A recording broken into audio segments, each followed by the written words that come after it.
Hoy vamos a meternos de lleno en una de las paradojas más fascinantes, una que está justo en el corazón de la fe cristiana, y es esta. La idea de que no solo los rebeldes, la gente que vive al margen, necesita ser salvada, sino también las personas moralmente intachables. ¿Cómo puede ser? Bueno, vamos a ver qué hay detrás de todo esto.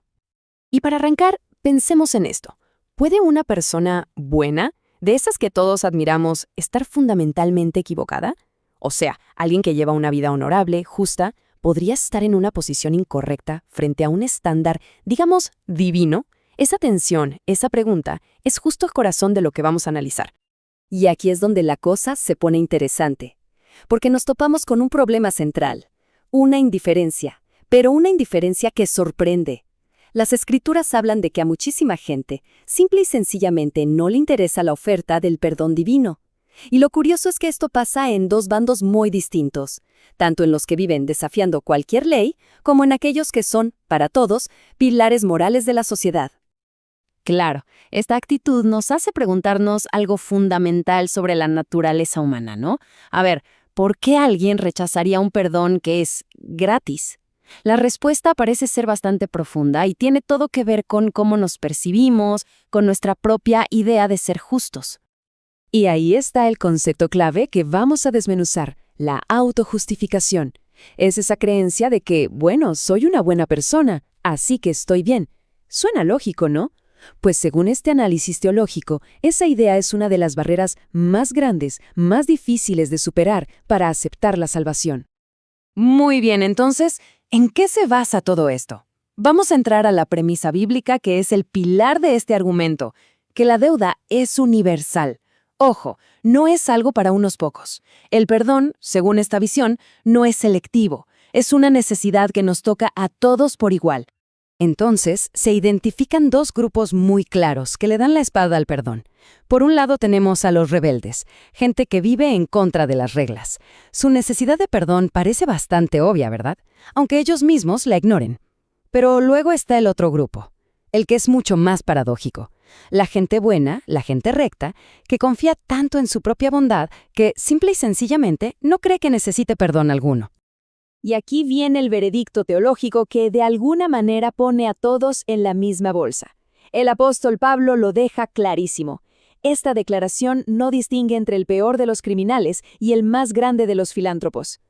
Frente a un estándar de, llamémosle, gloria divina, todos, sin excepción, nos quedamos cortos. Entonces, el punto clave es este, y es muy importante entenderlo.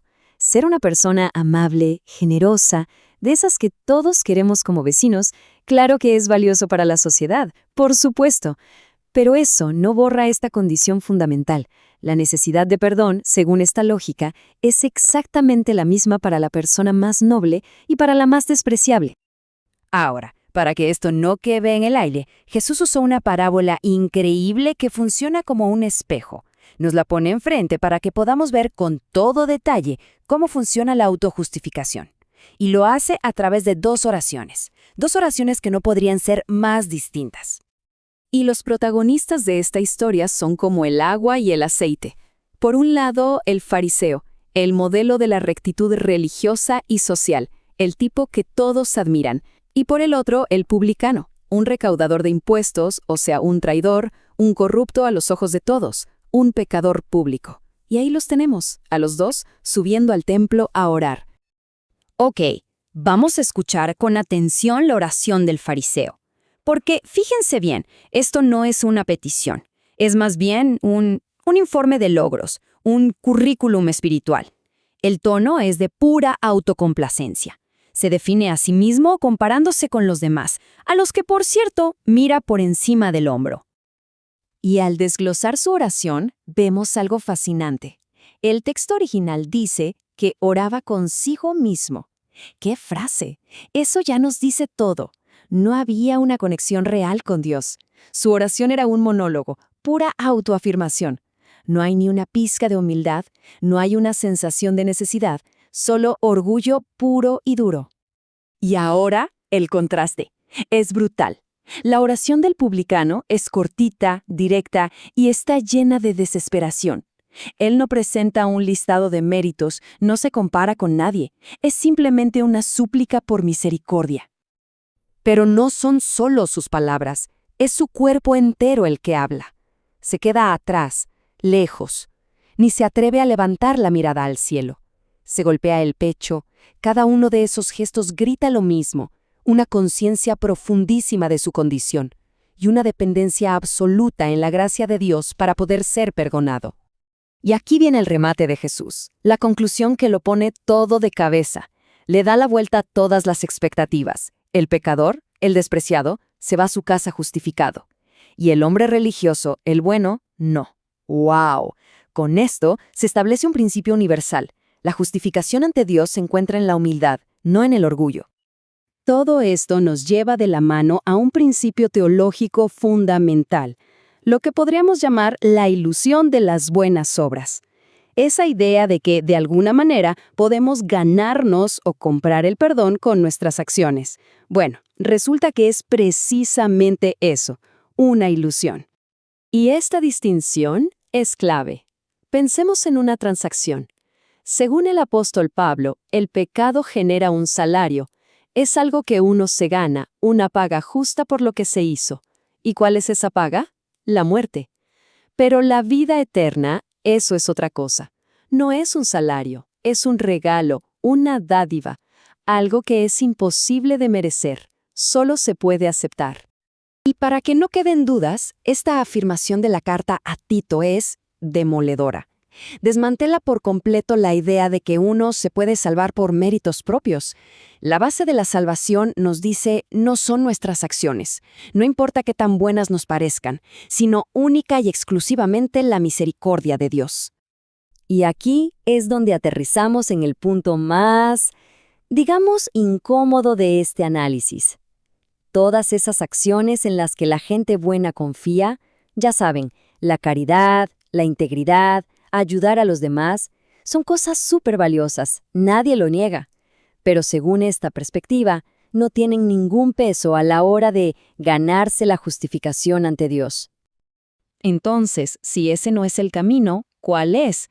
Bueno, la conclusión de todo este análisis nos regresa al punto de partida, a la parábola, al ejemplo del único hombre que, en esa historia, se fue a casa justificado. El camino que nos muestra el publicano se podría resumir en 3 pasos bien claros. Primero, humildad, o sea, reconocer la propia necesidad espiritual. Segundo, arrepentimiento, que no es solo sentirse mal, sino dar un giro de 180 grados, dejar de confiar en uno mismo y empezar a confiar en Dios. Y tercero, fe, la confianza plena y total en que su misericordia es suficiente. Al final del día, lo que se presenta aquí es un solo camino. No hay un menú de opciones. No se trata de poner buenas obras en una balanza para que pese más lo bueno que lo malo. No, es un camino único, y ese camino exige algo muy concreto: renunciar a nuestra propia justicia. Y esta es la idea central, el corazón de todo lo que hemos explorado. Ser declarado justo delante de Dios no es un trofeo que se gana con esfuerzo y orgullo. Es un regalo que se recibe con las manos vacías, desde la humildad, admitiendo que lo necesitamos. Y así cerramos el círculo. La parábola nos deja, como decíamos, frente a un espejo. Y la pregunta que queda flotando es fundamental. ¿Cuál de las 2 oraciones resuena más en el propio corazón? ¿La del fariseo, llena de confianza en sí mismo, o la del publicano, que depende por completo de la misericordia? La respuesta que se ofrece en este análisis es increíblemente clara y decisiva.